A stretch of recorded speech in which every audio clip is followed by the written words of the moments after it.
Christian McCaffrey, Austin Ekeler, Derrick Henry, Dalvin Cook, Joe Mixon, Aaron Jones.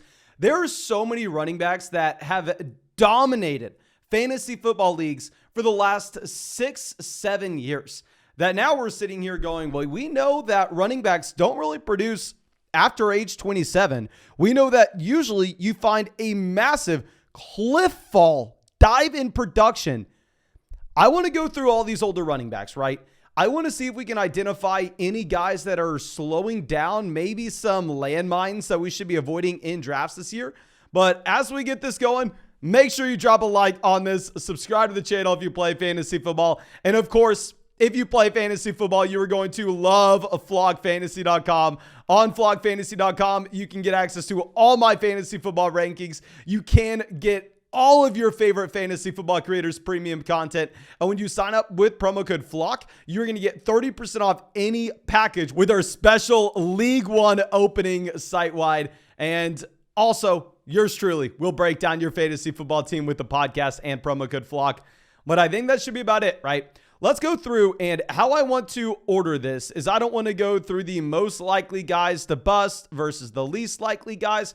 I want to just go by ADP, right? Because there is a massive, massive difference where Christian McCaffrey right now is going at the very top of drafts compared to Alvin Kamara going in round 10, right? So let's start with Christian McCaffrey. And if we're looking at CMC, I will be a little bit biased here. This is a running back that, yes, won me a lot of money last year. Y'all know on Underdog, we won $150,000. And I believe the tournament that we won $100,000 in, we actually had Christian McCaffrey as our first round pick last year. So, with CMC, I personally don't think he's fallen off at all. Obviously, got to look a little bit deeper. So running back that 2021 to 2022, damn near identical in what we saw with his carries per game, hovering at about 14.1 to 14.4. If you're looking at his market share in his backfield, he's seeing about 50% of the carries out of his own backfield, which is actually a lot for a running back in today's age if we're going to be looking at this level of involvement as a pass catcher. And what is a little ridiculous about what we saw with Christian McCaffrey last year compared to what we've had with CMC in years past is his usage as a pass catcher actually went up. Despite being in San Francisco, where the passing volume is lower than pretty much anywhere else in the NFL, he actually increased his targets per game from 2021. That went from 5.8 to 6.35, and his market share went from 16.5% of his team's targets on a per game basis to about 21%. His total yards per game stayed flat, and being in a better offense, naturally, you're going to score more touchdowns. So with Christian McCaffrey, even though, yes, he is getting there in age. Yes, he is going into year 6, year 7 of his NFL career. And this is where you technically expect the fall off. We're not seeing any signs of it. I'm going to be perfectly fine drafting Christian McCaffrey this next season. I will say in underdog drafts, I haven't taken a whole lot of them, but that's just because I'm trying to grab a wide receiver in round 1 so we can hammer in running back value afterwards. But going over to our next guy, Austin Ekeler is another running back going at the very top of drafts currently. If we're looking at Austin Ekeler, he has an ADP as the running back 3. He's going at pick 11, according to ADP, directly behind A.J. Brown and Devontae Adams. And with Ekeler, this is another running back that really hasn't shown any signs of slowing down. If we're tracking his 3-year averages here, you're seeing Austin Ekeler go from being the running back 11 in 2020 to the running back 3 in 2021 to the running back 1 in 2022. You're seeing Austin Ekeler improve as he gets older. He's aging like a fine wine here, ladies and gentlemen.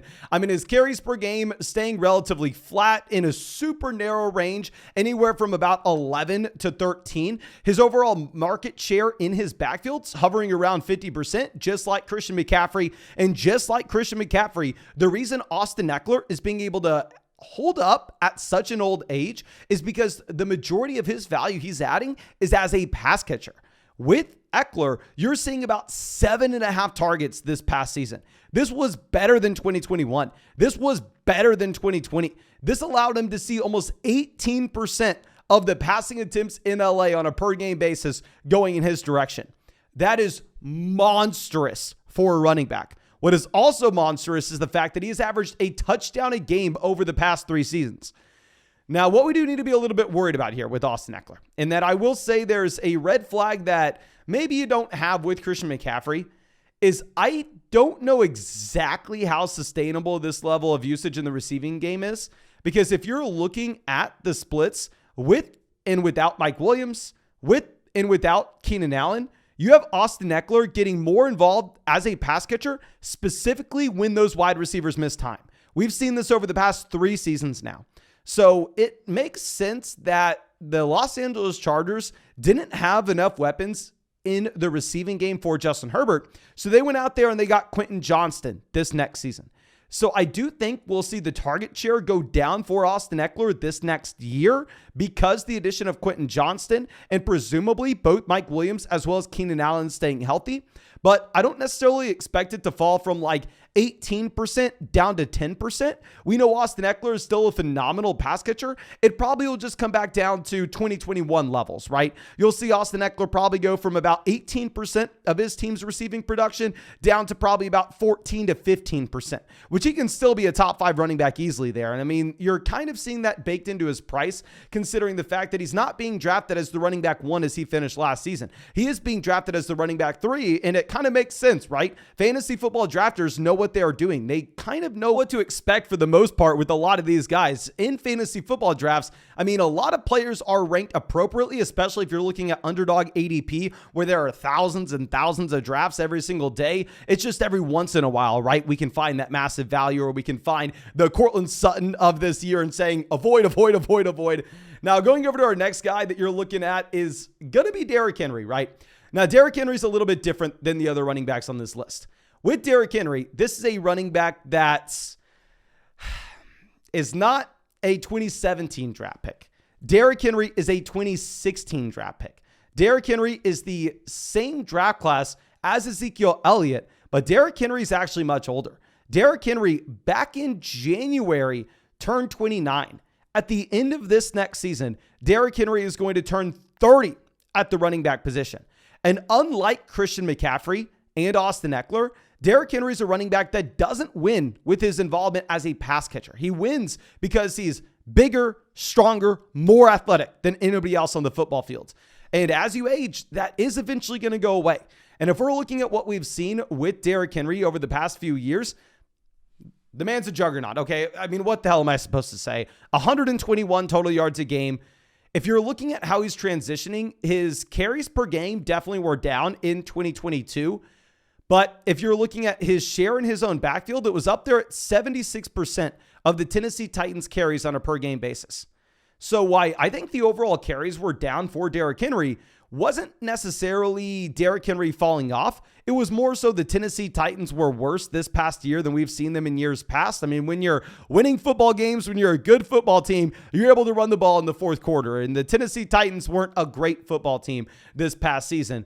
And what I'd be worried about with Derrick Henry this next year is not only that Derrick Henry is now pushing 30, but on top of this, the Tennessee Titans will probably be pretty bad. I mean, let me go ahead and pull up 2023 win totals, because in my mind, this is going to be very important for a running back like Derrick Henry, who's not entirely game script dependent, right? But I mean, it's definitely going to be a lot better in games where the Tennessee Titans are able to get to a lead early and they're able to run the ball in the second half. He's definitely improved his role as a pass catcher over the past few seasons, which I've honestly been surprised by, and I'm honestly really happy with if you're trying to go out there and draft him. It's just we need to be realistic with our expectations, and you definitely want him on a good football team, right?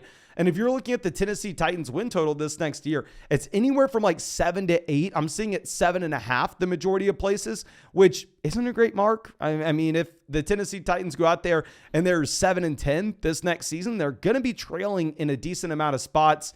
So if you're looking at Derrick Henry, right now he's going as the running back 8 in underdog drafts, and I'd be fine taking him there, right? And when you're drafting on underdog, it's going to be half PPR, so the involvement as a pass catcher is not going to matter as much.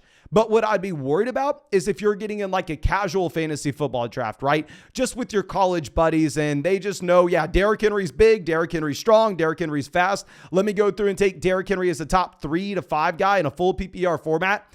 There, I would say probably pump the brakes, because you do have him turning 30. You also have the projected worst offense. But if you're drafting him on underdog, where he's going at the beginning of the 3rd round, I'm actually fine drafting him there. There are red flags, but there's also an upside case. He's averaged 121 yards per game. So I've drafted him a lot in the third round this year. And of course, if you want to draft right now, today, if you want to get in on a live stream and draft with us today, you can find a link to Underdog Fantasy in the description of this video. On Underdog, they have best ball contests. That means no time commitment at all during the year. That's how I drafted over 700 teams last season on Underdog. What $150,000. And when you sign up with promo code FLOCK, you're going to go 100% deposit match up to $100. Available in like 46 states, available pretty much everywhere. But let's go over to our next guy. And this player, you're going to see a significant teardrop, right? With where these guys are going in drafts. Derrick Henry is going at like the 2-3 turn. And the majority of these drafts, he's going right at the beginning of the third round. Whereas Aaron Jones is slipping to the end of the fifth. And to be honest with you, I've not drafted a lot of Aaron Jones here. I've looked at this group of running backs like Aaron Jones, Miles Sanders, J.K. Dobbins, Dameon Pierce, and I've said, well, you know what, man? I mean, with Aaron Jones, it's a running back that is about to turn 29. You have no Aaron Rodgers. The offense may get worse overall. I don't necessarily think that he was great this past season. I'm probably going to be avoiding Aaron Jones. But if you dive into the profile, Aaron Jones didn't slow down at all. Aaron Jones was, if anything, better in 2022 than he was in 2021. Aaron Jones had more carries per game. His overall market share in the backfield went up from a carry percentage.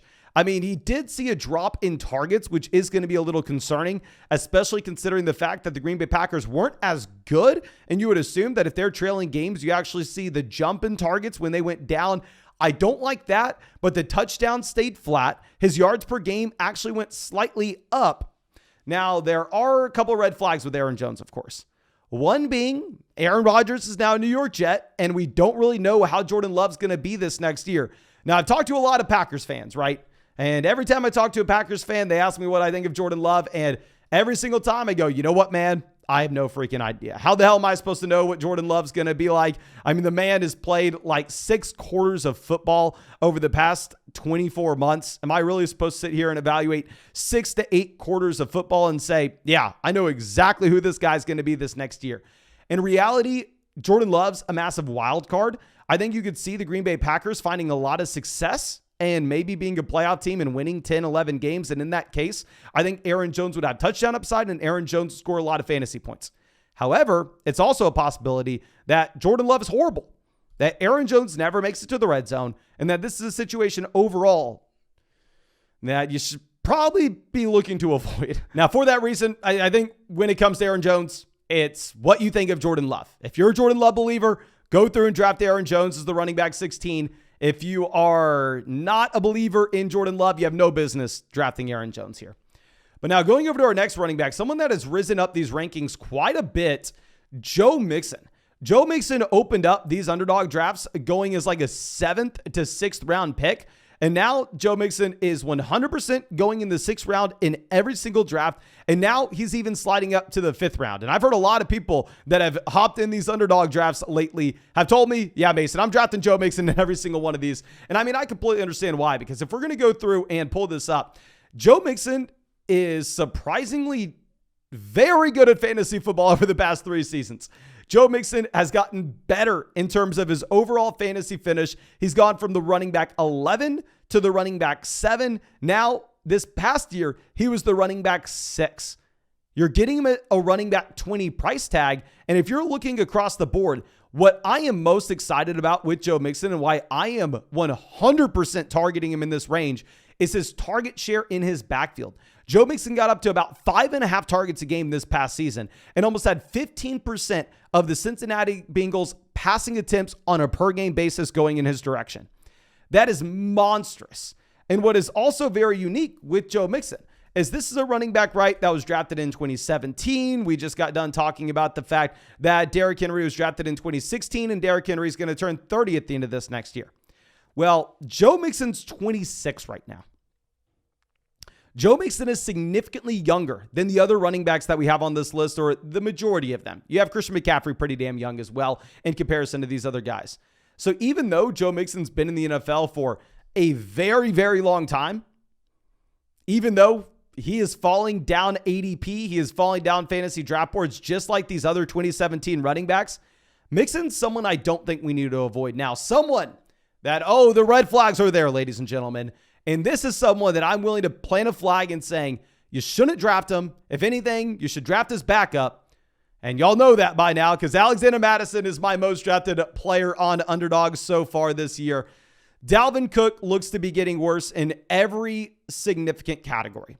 If we look at Dalvin Cook from 2020 to 2022, his fantasy football finish, running back 3, to then running back 7, to then running back 15 this past year. So every year worse in that category. If we're looking at his carries per game, gone from 22 per game to 19 per game, now down to 15 this past season. If we're looking at his targets, those have gone down every single year. If you're looking at his total yards per game, 137 to 106 to 86. Dalvin Cook has been in a straight free fall across the board in terms of every fantasy football statistic that is measurable and will matter going into this next season. And with Dalvin Cook, unlike Joe Mixon, who has not shown any signs of slowing down, you're having to pay a premium as if the production in the past kind of mattered. You would think Joe Mixon, who's not showing any signs of slowing down, that's the guy you have to go out there and you have to draft him in the 4th round. Joe Mixon and Dalvin Cook right now are going neck and neck in Underdog drafts. On top of this, if you are looking at Dalvin Cook, this is a running back that you're getting rumors that he may be traded or he may be cut out of Minnesota. So if we're putting all the pieces of the puzzle together, right, we're going, okay, well, we've seen historically that running backs going into year 6, going into year 7 of their NFL careers see massive fall off in production. We are hearing rumors that the team's looking to move on from them because of the contract situation. And on top of this, he is getting worse in every statistical category over the past 3 seasons. That is a player I want to be avoiding. I would not be surprised, and feel free to clip this, laugh at me 12 months from now, because it probably will be laughable. But I would not be surprised if by the time we get to the start of the year, Alexander Mattison was going higher than Dalvin Cook in fantasy football drafts. I think there's a non-0% chance that Dalvin Cook is cut, that Dalvin Cook goes to another team where he operates in a running back by committee. And obviously, you want the starting running back for the Minnesota Vikings. And I think that there's a real strong chance that is Alexander Mattison. So like I said, Alexander Mattison is my most drafted running back on Underdog. And right now, I just can't take Dalvin Cook at this price tag.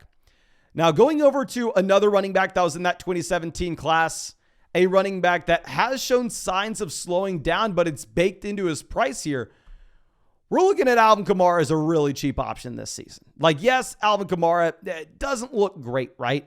And I would 100% be willing to say if Alvin Kamara was being drafted ahead of Joe Mixon, no, you should never take him. No, you should never consider it.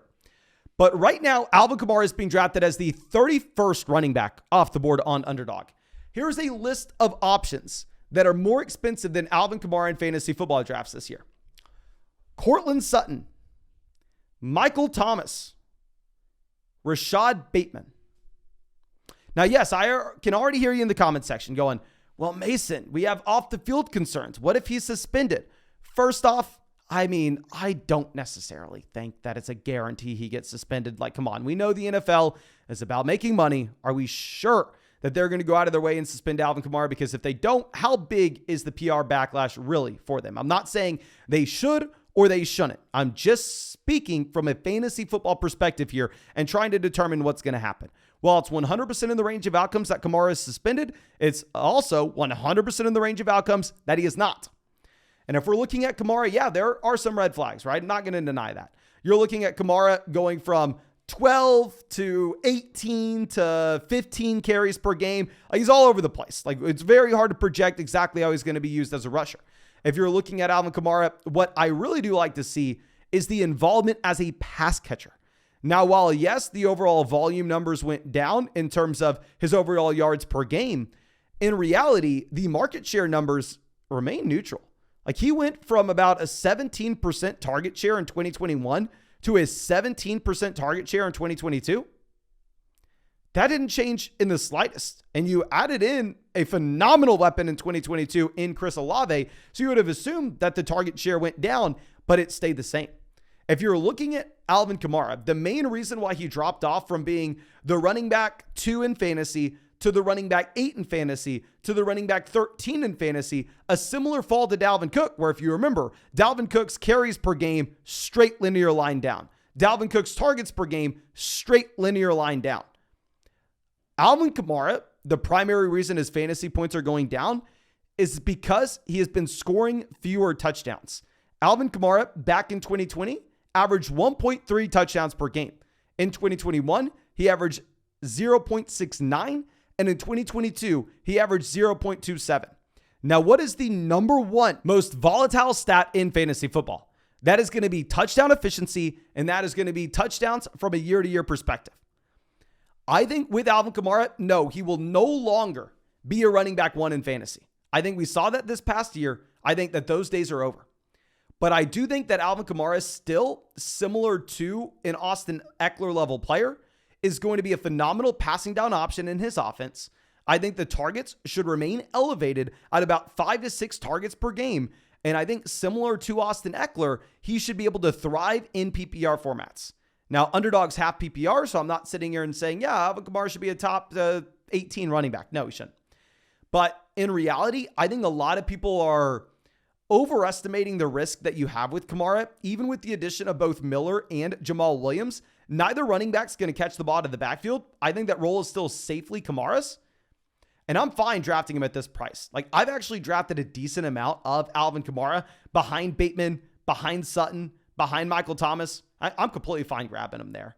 But yeah, in general, I mean, if we're looking at all these running backs, of course, they're not going to be the same guys that they were in years past, right? They're all probably going to get worse from where they've been, but it's baked into their price. The overall fantasy football community knows that. So it's not like we can just say, yeah, they're going to be worse. Don't draft them. They're probably going to be worse, but they're also cheaper than they've ever been. So it's more so trying to figure out what the price. And what I'm going to do is go through, aggressively target Joe Mixon. I'm going to most likely aggressively target Alvin Kamara in the 9th, 10th round where we're getting him. And I'm going to be avoiding Dalvin Cook and instead going through and taking Alexander Mattison.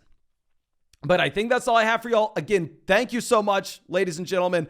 Really do appreciate you. If you want to get my fantasy football rankings, you can find those on flockfantasy.com. If you want to get into a fantasy football draft today, you can find that on Underdog Fantasy. They have best ball drafts, literally thousands going off every day. And when you sign up with promo code FLOCK to flockfantasy.com, you're going to get 30% off everything. And to Underdog Fantasy with promo code FLOCK, you are going to get a 100% deposit match. And if you're a member of both of those sites, we are going to have some exclusive merch and extra Underdog credit going your direction very, very soon. So I'm super happy about that. Be on the lookout for details because I'm going to be happy to get all that stuff sent to y'all. But thank you again. Really do appreciate y'all. Really hope you have a great day and really hope we get to see you with the video tomorrow.